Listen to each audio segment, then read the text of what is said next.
ఈ రోజున principal secretary CM de facto CM Ravichandra గారు నాకు సీనియర్ కాలేజీలో, కోన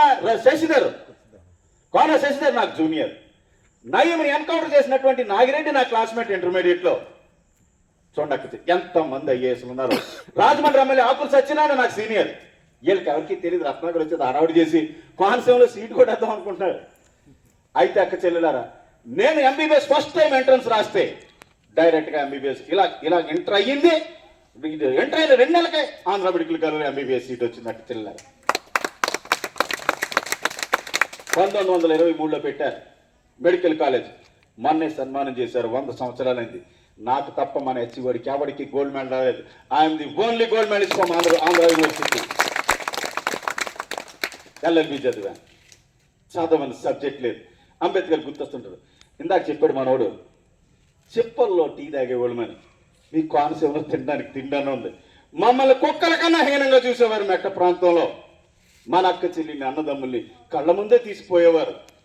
ఎప్పటికైనా సరే the black man returns, Ratnakar comes back, మళ్ళీ వస్తాడరా మీ అంతు తేల్చేస్తాడని తొక్కి పారేసిన అక్క చెల్లెళ్ళారు వచ్చి మళ్ళీ ఎవరు మాట్లాడడానికి లేదు అక్కడ. చదువుకున్నానే కానీ మీకు తెలియదు చెప్తున్నాను, పచ్చిగా చెప్తున్నాను వినండి. ఎందుకు ఇలాగ అయిపోయామంటే, మాల మాస్టర్ రాడు, మాల మాస్టర్ కొడుకురాడు. అసలు మన నాయకులు ఉన్నారే, ఎవడండి పోరాటం చేసింది? యూనివర్సిటీలో ఉంటారు అక్క చెల్లెలు, కరెక్ట్గా విన్నారు. మనోళ్ళు కూడా 150 మంది బ్యాచ్లో మనోళ్ళు ఒక 20 మంది ఉంటే, మాలా మాదిగులు ఎస్టీలు ఒక 25 మంది ఉంటే, టీనేజ్లో ఎలాగుంటుందో మీకు అందరికీ తెలుసు. ఏదో ఒక అమ్మాయిని ప్రేమించాలి. ఓసీ అమ్మాయిని మన ఎస్సీ వాళ్ళని పేడ పురుగులు ఉంటాయి చూసారా, అలా చూసేవారు. బీసీ అమ్మాయిలు ఈడొచ్చాడు ఏట్రా బాబా. విచిత్రం ఏంటంటే మన అమ్మాయిలు కూడా మనం చూసేవారు కాదురా కాజీమా. దీని అమ్మ జీవితం ఏంట్రా బాబు. అమ్మ college first, MBBS double gold medalist. అసలు నేను ఎప్పుడు ఫెయిల్యూర్ అనేది నా జీవితంలో లేదు.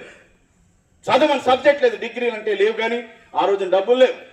వెళ్ళి చదువుదామంటే ఈ పరిస్థితుల్లో 1990లో, అది కమ్ టు ద పాయింట్, 1990లో ఈనాటి ముఖ్యమంత్రి చంద్రబాబు నాయుడు, చనిపోయినటువంటి వైఎస్ రాజశేఖర రెడ్డి మాసిపోయిన బట్టలు వేసుకున్నప్పుడు, నేను యూనివర్సిటీగా ప్రెసిడెంట్ ఉన్నప్పుడు నాతో ఉద్యమాలు స్టూడెంట్ లీడర్గా చేయించేవారు. మిత్రులారా, అసలు చరిత్ర మీకు ఎవరికి తెలియదు.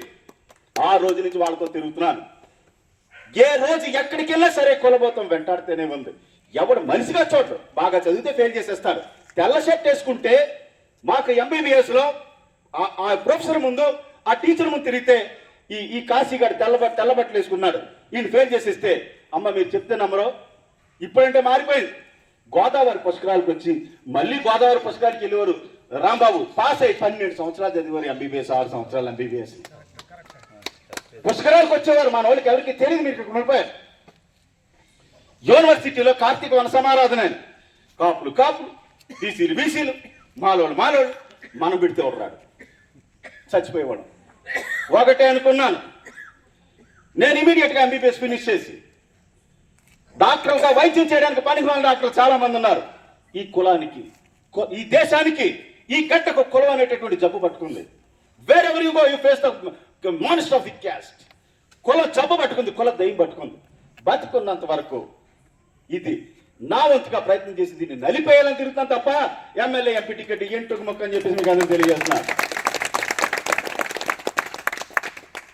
ఇక్కడ మనం మీటింగ్ మాట్లాడుతున్నాం కదా, నా చుట్టూ పోలీసులే. నేను ఎక్కడున్నాను, నా ఫోన్ ట్యాప్ చేస్తున్నారు పొద్దున్న లెగిస్తే. మా ఆవిడతో మాట్లాడుతుంటే రత్నాకర్ ఏం మాట్లాడుతున్నాడని. 1 గంటలో ఈ ఫోటోలన్నీ పంపిస్తే చంద్రబాబు నాయుడికి, 1 గంటలో సెంట్రల్ ఇంటెలిజెన్స్ బ్యూరోకి పోతా అక్క చెల్లెలారా రత్నాకర్ ఏం చేయబోతున్నాడు అని. ఈ మానవులందరినీ రెచ్చగొట్టి రత్నాకర్ ఏం చేయబోతున్నాడు అనేటటువంటి పోలీసు వలయంలో for the information of the intelligence bureau వాళ్ళు నిరంతరం I'm under the scanner of police, నిరంతరం స్కాన్ చేస్తూ ఉన్నారు అక్క చెల్లెలారా. ఇది నేను కొత్తోండి కాదు, మాల మహానాడని ఏదంతరం ఇప్పుడు వచ్చారు. 1990 నుంచి ఈ రోజు వరకు కూడా ఎక్కడ ఆగలేదు. మీకు ఇంకో విషయం చెప్తాను. కమ్యూనిస్ట్ అంటారు కదా, అసలు ఈ పాలిటిక్స్ ఏంటో చూద్దామని చూడండి. ఎంత 23 సంవత్సరాల్లోనే నాకు తెలియకుండానే ఎంబీబీఎస్ కంప్లీట్ అయిపోయింది. నేను ఎంబీబీఎస్ చదివంటే నాకే నమ్మకం లేదు. వెంటనే కేరళ పోయాను. కేరళలో మా మిస్సెస్ కేరళ అమ్మాయి, నాయకుల అమ్మాయి, మా బామ్మది కేరళలో ఎమ్మెల్యే. ఎప్పుడు